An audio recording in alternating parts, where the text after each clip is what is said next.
जन्मभर बापाला तुकडा वाढत नाही आणि बाप मेला की हाड घेऊन चालला काशीला.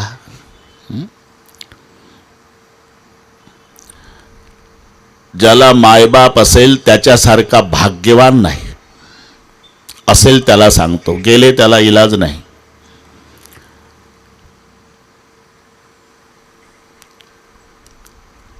काहीच करू नका. आणि मायबापाची अपेक्षाही नाही तुम्ही सेवा करावी.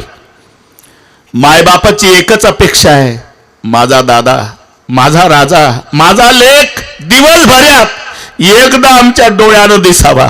या पलीकडे मायबापाची इच्छा नसते. हे मुलांना कळत नाही. अरे पोट भरायच्या निमित्ताने तुम्हाला गाव सोडून जावं लागतं भाऊ. पोट आहे.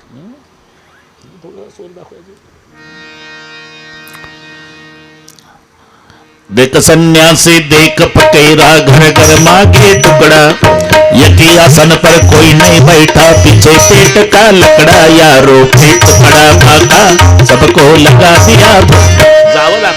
जावं लागतं. यही पेट से राव सिपाही, यही पेट से मरते, यही पेट के खातिर आदमी मुलुक मुलुक सब फिरते, यारो पेट बड़ा बाका. पोट भरायच्या निमित्तानं तुम्ही गाव सोडून जाता. अरे पण यात्रेच्या निमित्तानं जेव्हा मुंबईहून गावला येता, सर्वात जास्त आनंद आईला होत असतो, हे लक्षात ठेवा. आनंद आवरत नाही आईला.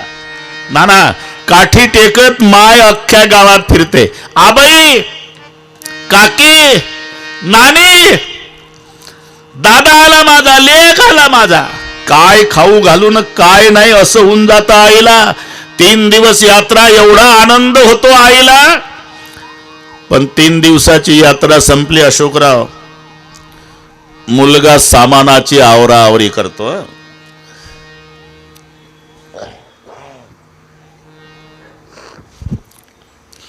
तेव्हा आईच्या डोळ्याला धारा लागतात. जातही वाटतं. आणि जेव्हा आईच्या पायावर डोकं ठेवतं, येतो आई. चालला का राजा? हो. कधी येशील माझ्या बाबा? रजा मिळाली तर पुढच्या वर्षी येईल आई. बरं का बेटा, रजा नाही मिळाली ना, पुढच्या वर्षी नको येऊ. पण आता माझं खरं नाही, पिकलं पान आहे, कधी गळून पडेल सांगता येत नाही. पुन्हा आपली भेट होईल नाही सांगता येत माझ्या राजा. फक्त पांडुरंगाला प्रार्थना करते, कुठेही राहा, सुखाचा राहा. याचं नाव माय आणि बाप. ह्या घरातल्या पंत्या आहेत नाना. पंत्याचा प्रकाश नसतो भाऊ, प्रकाश नसतो. पण घराचं मंदिर करायची ताकद पंत्यात असते, लाईट मध्ये नसते. मायबाप मेले ना, तर विठ्ठल रुक्माईची मूर्ती देवळातून विसर्जन केल्यावर देवळी उदास दिसतं. केवढाही मोठा फोटो लावा, घर भकास दिसतं. माय आणि बाप. म्हणून ज्यांना असेल त्यांना प्रार्थना, आजचं रामायण संपल्यावर घरी जा. गेल्या गेल्या आतून कडी लावान बायकोच्या पाया पडा. एकांतात काय हरकत आहे? कोण पाहते तुम्हाला? मग ती म्हणणार आहे, चांगलं रामायण ऐकायला जाता 2 दिवस झाले, डोक्यात फरक झाला का तुमच्या? नाही, डोकं जाग्यावर आलं म्हणावं आमचं. म्हणजे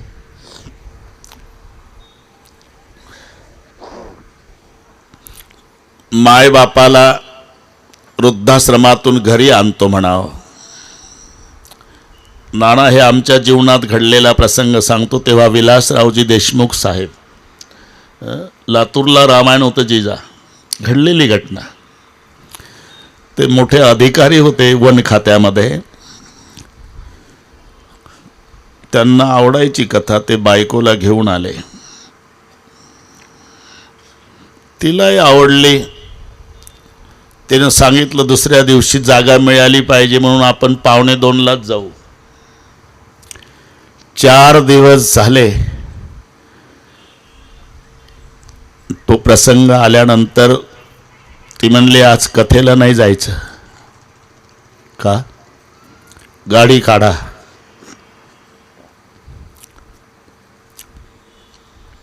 वृद्धाश्रमात जायचं का? पण माझ्या सासूच्या पाया पडते आणि मी तिला बंगल्यात आणते. घडलेली घटना. साहेबांनी सत्कार केला दुसऱ्या दिवशी. हे थोतांड नाही सांगत. मुलगा आईला आणल नवल नाही, सुनन सासू आणली घरी.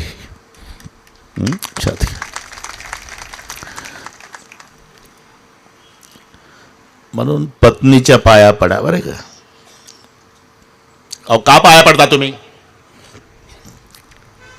मायबापाला घरी आणतो म्हणा. आणा पण बंगल्यात नाही ठेवणार, गाईच्या गोठ्यात ठेवतो म्हणा. आणा. तुम्हाला खर्च येऊ देत नाही. दाटी वाटी जनावर बांधा आणि एक कोपरा गोठ्याचा रिकामा करा, तिथं ठेवा ना मायबाप. काही खर्च आहे का? 2 फाटके पोते द्या, 2 गोदड्या द्या.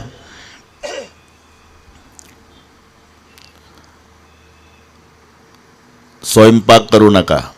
मुलाबाळातून उरलेली एखादी भाकरी बायकोच्या चोरून पॅन्टच्या खिशात घाला. जिनं उसणं पासणं करून तुम्हाला पदवीधर केलं त्या मायबापासाठी रोज एका भाकरीची चोरी करा, पाप नाही लागणार तुम्हाला. ऑफिसला जाताना भाकरी खिशात घाला. मोटरसायकल गोठ्याकडून न्या. का? जनावर चाऱ्यासाठी हंबरतात ना अशोकराव, तसं भूक लागल्यामुळे मायबाप फटफटीचा आवाज ऐकत बसले असतील. माझा दादा येईल. गोठ्यापुढे मोटरसायकल उभी करा. उतरू नका. खिशातली भाकरी काढा, कुत्र्याला फेकता तशी गोठ्यात फेका. पाहू नका. शेणात पडली का गव्हाणीत. तुमचं काम झालं. जा ऑफिसला निघून. तुमची माय उठता येत नाही तरी घुसत घुसत त्या फेकल्या भाकरी जवळ येईल. लुगड्याच्या पदरानं भाकरी पुसून काढल. भाकरी कोपऱ्यात वाटप होईल अशोकराव मायबापाचा. अर्धी भाकर बापाच्या ताटात टाकल, माय अर्धी स्वतःच्या ताटात घेईल. दात नाही, चावत नाही, भुगा करतील, पाणी वततील, पण एक एक घास खाताना डबडबल्या डोळ्यानं माय बापाकडे पाहून, बाप मायकडे पाहून अभिमानानं घासागणिक एकच शब्द वापरेल, भाकर. आपल्या दादानं दिली म्हणाल भाकर, आपल्या राजानं दिली म्हणाल भाकर, आपल्या लेकानं दिली म्हणाल. अरे कुत्र किती प्रेमानं सांभाळा, चावल्याशिवाय राहणार नाही. माय बापाला फेकून भाकर वाढा, आशीर्वाद दिल्याशिवाय मरणार नाही. हे रामायण नुसतं वरवर ऐकू नका, कृती पहा. प्रात काल उठके रघुनाथा, मातु पितु गुरु नावई माता. सकाळी उठले म्हणजे आपल्या माय बापाच्या. काही माणसं म्हणतात तुम्ही सांगता महाराज, तर सगळ्या मंडप बिघडला अशोकराव आहे ना.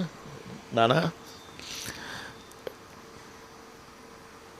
आता मायबाप नसेल त्याला इलाज नाही भाऊ, पण ज्याला असेल त्याच्यासाठी सांगतो. काय म्हणतात तुम्ही सांगता महाराज, आम्ही मायबापाच्या रोज पाया पडतो. बरं मग ते आशीर्वादच देत नाही. अरे वो पढ़े लिखे नहीं है, आशीर्वाद कैसा देना पड़ता उस बात का पता भी तुम्हारे माँ बाप को नहीं है. लेकिन गलती मत करो, तुम्हारे माँ बाप मुंह से आशीर्वाद नहीं देते, उसका हृदय रोता है. हृदय से रो रो के माँ बाप कहते बेटा कितनी सेवा करता रे, और तू जिंदगी भर सुखी रहेगा. माय बापाच्या आशीर्वादात जे ताकद आहे ना, ते भगवंताच्या नाही, हे लक्षात ठेवा. बस प्रातकाल उठके रघुनाथा, मातु पितु गुरु नावई माथा. आयसु मागे करई पुर काजा, देख चरित हर्षई मन राजा.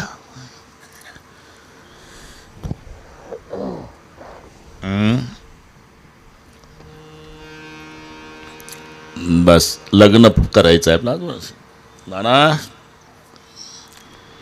टाकले पाटील भाग्यवान आहे तुम्ही. सोहळे जिवंतपणीच केले मायबाचे. आनंद आहे मला, आनंद आहे. गाधी तनय मन चिंता व्यापी. गाधी तनय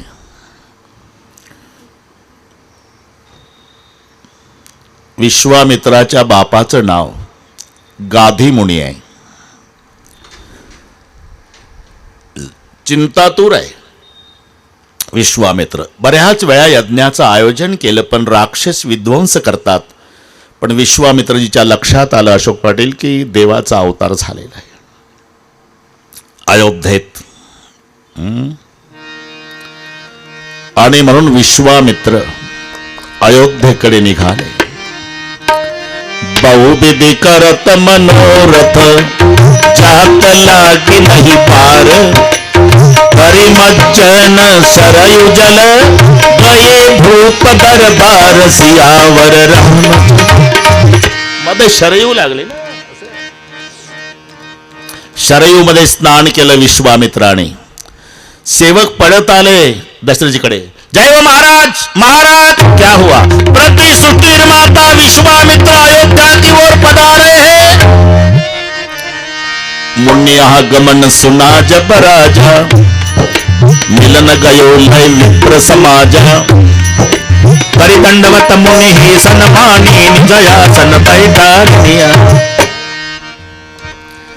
नाना दशरथ राजाने विश्वामित्राला दंडवत घातला.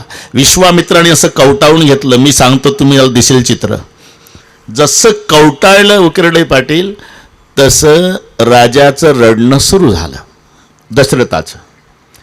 रडणाऱ्या दशरथाला विश्वामित्र म्हणाले, काही वाईट घडलं का राजा? नाही बाबा. मग का रडतो? आनंदाचे अश्रू आहे बाबा. म्हणजे मी काही जीवनामध्ये पुण्य केलं नाही बाबा. इकडे या, पुढे या. मी जीवनामध्ये कोणतंच पुण्य केलं नाही बाबा. पण आज उत्तर मिळालं. माझ्या पूर्वजांनी खूप पुण्य केलं असेल. उलट आंधळ्या मायबापाचा एकुलता एक मुलगा मारायचं पाप मी केलं. माझ्यासारखा पापी ब्रह्मांडात नाही. पण आज उत्तर मिळालं बाबा, माझ्या पूर्वजांनी खूप पुण्य केलं असेल. म्हणजे बिगर बुलाए संत घर आए, समज लेना पूर्वजों के पुण्य का फल है. हे लक्षात ठेवा. ज्या दिवशी न बोलावता महात्मा आपल्या दारात येतो, समजायचं आपल्या वाडवडिलाची पुण्याई फळाला आली. पुण्य फळले बहुता दिवसा भाग्य उदयाचा ठसा. हन्मुख तो कैचा संत चरण पावले. आजी पुतले मागे पुढे बहुता जन्मे चोसा. कोंडातले पुढे करे. यातून सगळे कळलं तुम्हाला बरं का संतोष? नाना जेवण झालं. नानाचं नाही, विश्वामित्राचं म्हणतो मी. विश्रांती झाली आणि मग राजा दशरथाने विचारलं, केही कारण आगमन तुम्हारा? कसं येणं केलं? उत्तर पहा. असुर समूह सतावई मोही मै जाचन आयन रूपतेई. अनेक वेळा यज्ञाचं आयोजन करतो राजा, पण राक्षस माझ्या यज्ञाचा विध्वंस करतात. तेव्हा यज्ञाच्या रक्षणासाठी तुझा राम पाहिजे. राम पाहिजे म्हटल्याबरोबर दशरथजी उठून उभे राहिले आणि हातच धरला रामाचा. सोच समज का तो निर्णय करो बाबा. चौथेपण पाय सुतचारी. म्हातारपणात झालेली अकर म्हातारपणात, आणि त्याच्यातला प्रिय पुत्र राम मागता. त्यापेक्षा धनु धाम भूमी धन प्राण. एकाच वाक्यात 5 शब्द उच्चारले. धेनू म्हणजे गाई मागा, धाम बंगला मागा, भूमी जमीन मागा, धन संपत्ती मागा, माझा प्राण मागा. राम नाही देणार का? अहो यज्ञ यागादी क्रिया करून झाले लेकर मला यज्ञ. आणि कोणी केला होता? ते शृंग ऋषीने, हा आमच्याच पैकी एका ऋषीनं यज्ञ केल्यामुळे तुला 4 लेकर झाले ना राजा. हा मग एका ऋषीनं यज्ञ केला म्हणून 4 झाले. एक ऋषी यज्ञाच्याच रक्षणासाठी त्यातला एक मागतो तर काय जातं तुझं? काय म्हणा बाबा, माझा राम नाही देणार, नाही देणार. ताडकन उठले. ते वाघाचं कातडं बगले, दाबलं, कमंडल उचलला, खडाऊ पायामध्ये दंड उचलला, ताड ताड ताड, नाना 4-5 पायऱ्या उतरले, थांबले. विश्वामित्र लाल टोमॅटो सारखे डोळे, पांढरी दाढी आणि वाकडं पाहिलं. दशरथ राजा लटलट कापत होता आणि लाल डोळे केलेले विश्वामित्र म्हणाले, पाहतो काय राजा, विनमुख निघालो. विनमुख गेली अतिथी ने सर्व सुकृताची संपत्ती. विश्वामित्र म्हणतात, मला तसा कळत नसेल तुझ्या पूर्वजाचं हरिश्चंद्राचं चरित्र आठव, कळेल विश्वामित्र. मग उरलेल्या पायऱ्या अंगणापर्यंत पोहोचले. वसिष्ठ घाबरून म्हणाले, राजा अरे काय करून बसलाय? आधीच त्या बुवाचं माझं पटत नाही. ते म्हणाल, याच बुवानं सांगून ठेवलं असेल की याचं पावते भूक फाडायचं नाही बरं का देवीदास भाऊ. हे बिमारी तेव्हा बसू नये. रामच काय, रामासोबत लक्ष्मणही देऊन टाक. पळत आले. वसिष्ठ सांगतात, दशरथजी पळत येतात. विश्वामित्राचे पाय अंगणात पोहोचले होते, तिथे येऊन धरतात. बाबा चुकलं माझं. नुसता राम नाही, सोबत लक्ष्मणही देतो, पण विनमुख नका जाऊ. आता मजा पहा नाना. राम देणार नाही म्हणणारा राजा दशरथ लक्ष्मणही घेऊन जा का म्हणतो? आदेश वसिष्ठजीचा आहे. 2 संबंध आहे. वसिष्ठ कुलगुरू आहेच, पण नियामक मंडळातले सदस्य आहे. नियामक मंडळाच्या सदस्याला राजाचंही ऐकावं लागतं, हा नियम आहे. आता रामराज्य रामराज्य रामराज्य किती बाता हाणू द्या, रामराज्य येऊ शकत नाही. कारण सांगतो. कारण रामराज्य बहुमतावर नाही, सर्वमतावर आहे. त्यावेळेला रामाच्या विरोधात फक्त 2च मतं. आता तर पेपरला येतं, एका पार्टीला 50, दुसरीला 52, आणि पेपरला येतं 2 मतांनी दणदणीत विजय. अरे तेव्हा 2च गेले विरोधात, एक कैकई काकून, एक मंथरा मावशी. इथं मान्य आहे ना? 2 बाया गेल्या विरोधात. तरी त्या 2 विरोधी मताला महत्व देऊन राम 14 वर्षे गेला वनवासात. 2 विरोधी मताला 14 वर्षांनी सगळी मतं रामासारखी झाली. म्हणजे सार्वमत झाल्यावर रामराज्य आलं, बहुमतावर नाही. एक. दुसरं, राजा कसा असावा? राजा मुखासारखा पाहिजे. आणि मुख शब्द लागतो, तुम्हालाही चांगलं माहिती आहे. कुटुंब चालवतो त्याला काय म्हणतात? कुटुंब प्रमुख, गाव प्रमुख, तालुका प्रमुख. तसं राजा मुख आहे. मुखाचं काय काम आहे? मुखाचं काम आहे खाणे. राजा खाणारा असावा, खाल्लंच पाहिजे मुखाने. उज्ज्वल, पण एक संशोधन करा, मुख मुखासाठी खात नाही, शरीराचं पोषण करण्यासाठी खातं. तसं राष्ट्र शरीर आहे, राजा मुख आहे. राष्ट्ररूपी शरीराचं पोषण करण्यासाठी राजारूपी मुखाने खाल्लंच पाहिजे. म्हणून उत्तर आहे, राजा मुखासारखा असा. आणि 2 मंडळाच्या मध्ये असावा. 2 मंडळ म्हणजे एक नियामक, एक कार्यकारी. तेव्हाही दोन मंडळे होती नाना. एक नियामक मंडळ होतं अयोध्येत, एक कार्यकारी. कार्यकारी मंडळातही 8च सदस्य होते, नियामक मंडळातही 8च सदस्य होते. नावं मी सांगतो, जमलं तर हिशोब करून पहा. दृष्टी, जयंत, विजय, सुराष्ट्र, राष्ट्रवर्धन, धर्मपाल, अकोप, सुमंत. हे 8 लोकांचं जे मंडळ आहे हे कार्यकारी मंडळ. यांच्यावर अधिकार राजाचा, पण राजावर अधिकार गाजवायला एक मंडळ आहे, त्याचं नाव नियामक मंडळ.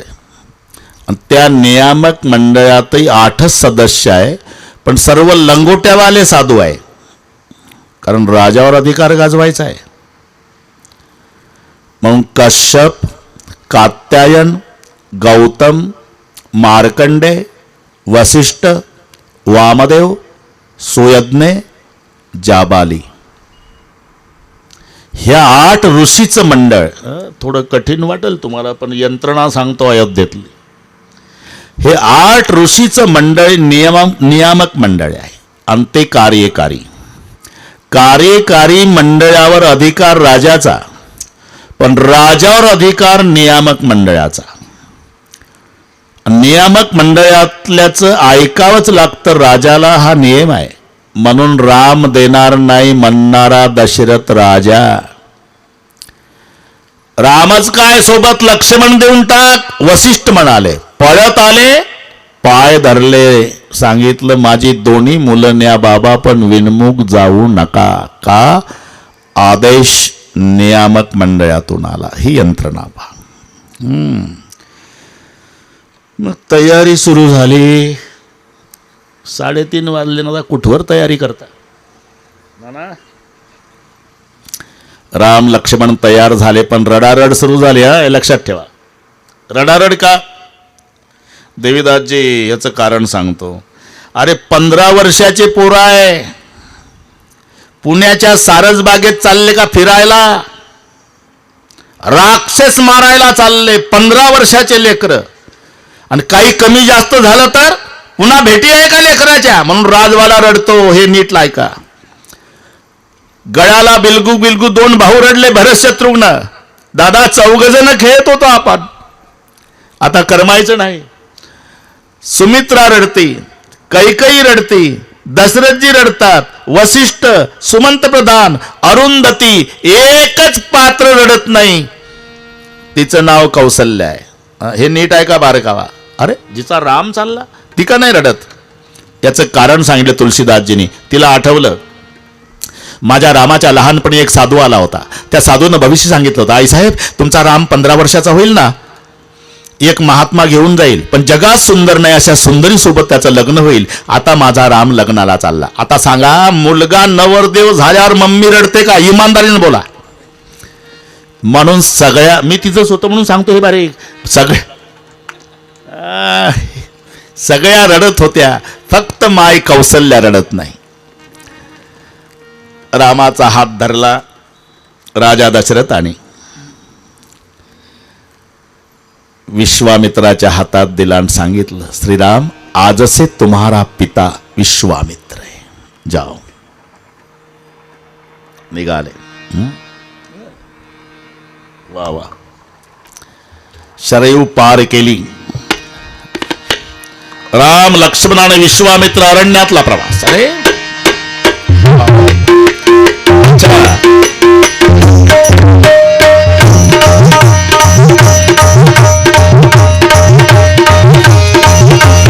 अरुणनयन उर्बाहु विशाला नील जलज तनु शांतमाला कटिपट पीत कसे बरबाता रुचिर चाप सायक दूहाता